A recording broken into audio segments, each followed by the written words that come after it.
গতকালকে রাত্রে আকবর মসজিদ মিরপুর 1 নম্বর যে আকবর মসজিদটি রয়েছে এই মসজিদটির যে ছাদ ঢালাইটি ছিল এটি ভেঙে পড়ে যায়। আর হতাহতের ঘটনা আমরা যেটা জানতে পেরেছি তারা এখন চিকিৎসাধীন অবস্থায় আছেন। এই হচ্ছে মিরপুর 1 নম্বর আকবর মসজিদ।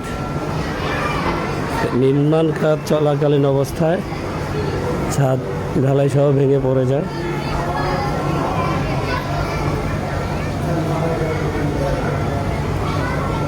আচ্ছা, গতকালকে এখানে যে ঘটনাটি ঘটেছিল বিষয়টা নিয়ে একটু বলবেন?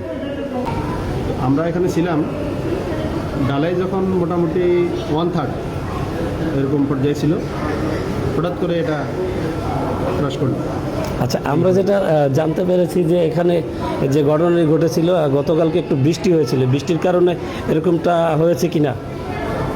বৃষ্টির কারণে এরকম হওয়ার কথা না, এই জন্য যেহেতু এটাকে যতভাবে এটাকে মজবুত করা দরকার, আপনি দেখছেন যে উপর নিচে রড দিয়ে বাঁধা হয়েছে, উপরে রড দিয়ে বাঁধা হয়েছে, এটা তো তার পজিশন থেকে লড়ার কথা না।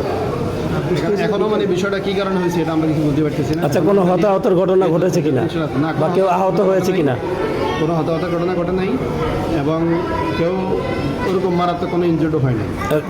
আমি যেটা শুনতে পারলাম, ঢালাইয়ের মিস্ত্রি ছিল একজন ব্যক্তি। আচ্ছা, একজন ব্যক্তি যিনি উনি ওনার ওই নিচে পড়ে যেতে গেছিলেন, তো উনি রড ধরে ফেলছেন। আচ্ছা, রডের ধাক্কা খেয়েছেন উনি ওনার হাঁটুর উপরে। আচ্ছা, উনি একটু ক্ষয় হাঁটছিলেন প্রায় 5-6 মিনিটের মতো, আমরা ওনাকে নিচে নামাই নিয়ে আসছি এখান থেকে। এরপরে উনি স্বাভাবিক হয়েছেন, এতটুকু ব্যথা পাইছেন, এর বাইরে কেউ ব্যথা পান। অসংখ্য ধন্যবাদ।